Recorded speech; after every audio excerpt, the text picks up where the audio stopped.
Welcome back to Gearwire.com Studios. Bob DiFazio here again. Right now, I'm sitting next to the new PreSonus ADL-600 twin-channel tube preamp. So the first important knob here is your input selector, and I have it set to instrument right now, so you can hear bass guitar.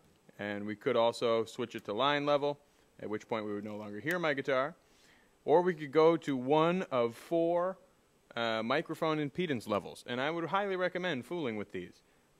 It's not common to have the input impedance of your microphone sort of memorized, and there's no math or science that's necessary to use this knob properly. It's basically just an artistic choice.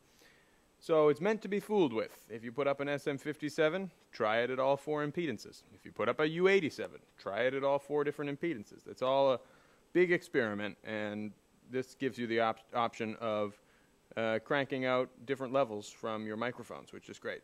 So we're going to go back to instrument, where you can hear my bass guitar. Now the gain control is with two different knobs here. You've got a strict gain control knob, which is fixed at particular decibels. So you have 30, 35, 40, 45, 50 decibel settings. And then next to it you have a fine tune, otherwise known as a trim pot. Pot standing for a potentiometer. So you can get sort of the rough input gain setting here, and then fine tune that input setting with the trim knob. And that works for all three input devices. Normally when you see trim knob, that means just line level input. But this trim knob functions on your instrument level input, mic level input, and line level input. Now, obviously, you need phantom power. Phantom power is 48 volts of current that is added to the mic signal, the mic cable that's coming out of the back of this preamp, and it powers condenser microphones. So everyone has to have that on their preamp nowadays. Next door is a polarity reverse. Polarity reverse means it's going to invert the phase of your signal. Now this would only be necessary if you were using more than one signal source to record an instrument. So a premium example would be if I were to take my bass and send it DI into one of these preamps, which means to directly inject it into one of these preamps, and then I was also going to use a microphone on the other channel, which would be recording the output of the bass guitar amplifier. Now it may well be that those two signals don't arrive at this preamp at the same time. The direct injection signal is going to get there first, and then the signal from the microphone, because the microphone path has two transductions in it. There's the transduction at the speaker cabinet, and then another transduction at the microphone itself. So if I were plugging in a DI and a microphone for the same bass guitar, I would most certainly flip this polarity switch and listen to see if when I flip the switch I get greater combination of the two signals. So what you want is for your two signals to be constructively interfering, which means that when you turn them both up you get more volume. If you were to turn one up and then the other and the volume decreased, you would certainly know that those two signals are out of phase. So you flip this switch basically until you hear the most noise, or sound, excuse me. Then there's a 20 decibel attenuation pad. Attenuation is the opposite of amplification. It is going to knock down the signal strength of this preamp by 20 decibels. What that accounts for is an extraordinarily loud sound source. So if you were to put an SM57 microphone on a snare drum, the microphone itself is not going to overload, but it is going to create an incredibly hot signal for this device to deal with. So if you've found your gain is all the way down at 30 decibels and you're still clipping, well then you'd have to hit this pad and bring it up a little bit more. So that's one of the first things I would work with for intense sounds like kick drums, guitar amps, things that generally rock. Then next door you have a high-pass filter, HPF. High pass, same thing as saying low cut. So when you flick this switch, there's going to be some sort of removal of bass frequencies. Where?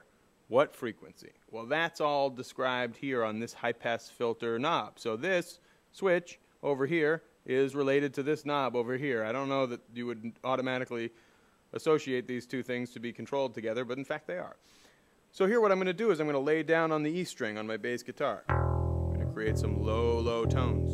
I'm going to take my filter off, and you'll you'll be hearing an unfiltered low E string on a guitar.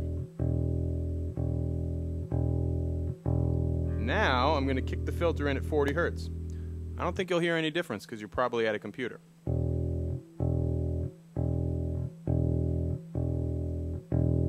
Now I'll move it up to 80 Hertz. You might start hearing a difference.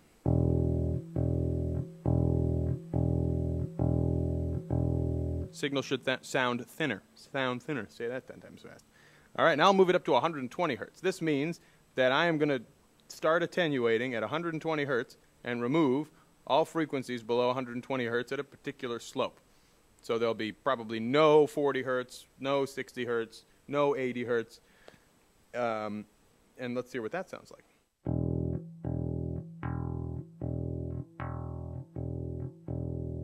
So here's unfiltered and filtered at 120 Hertz. Now why in the heck would anyone do that? Well, you wouldn't do that with a bass guitar. It just so happens to be a particularly good example of an instrument that will create a lot of bass. But you use this high-pass filter to counteract what's known as the proximity effect. The proximity effect is common to all directional microphones. So an omnidirectional microphone does not have a proximity effect. But a cardioid mic, hypercardioid, anything like that, those microphones exhibit what's called the proximity effect. As you move a unidirectional microphone closer to the sound source within a foot, every inch you move closer to the sound source, you get an increase in bass frequency response. So if you put an SM57 microphone smack up on the head of a snare drum, you're going to get a deeper tone. It's going to create more bass. And as you move the microphone further away from the source, you're going to get a thinner sound, less and less bass. What do you want in a preamp? Well, you want as much flexibility as humanly possible, like you'd want with any good microphone. This preamp is extremely flexible. It has variable inputs, so you can have mic, line, or instrument level inputs. It has variable impedance settings for your microphone, so you can fool around with 1500 ohms or all the other ohms that they have here, 900, 300 ohms you can fool with. In addition, you have an attenuation pad for when your microphones are next to extraordinarily loud sounds, and you have a high-pass filter. But not just any high-pass filter, you have a frequency-selectable high-pass filter, and we're going to talk about that in a minute. But I would say that this has good metering options because it's VU and peak meter. It's got variable everything.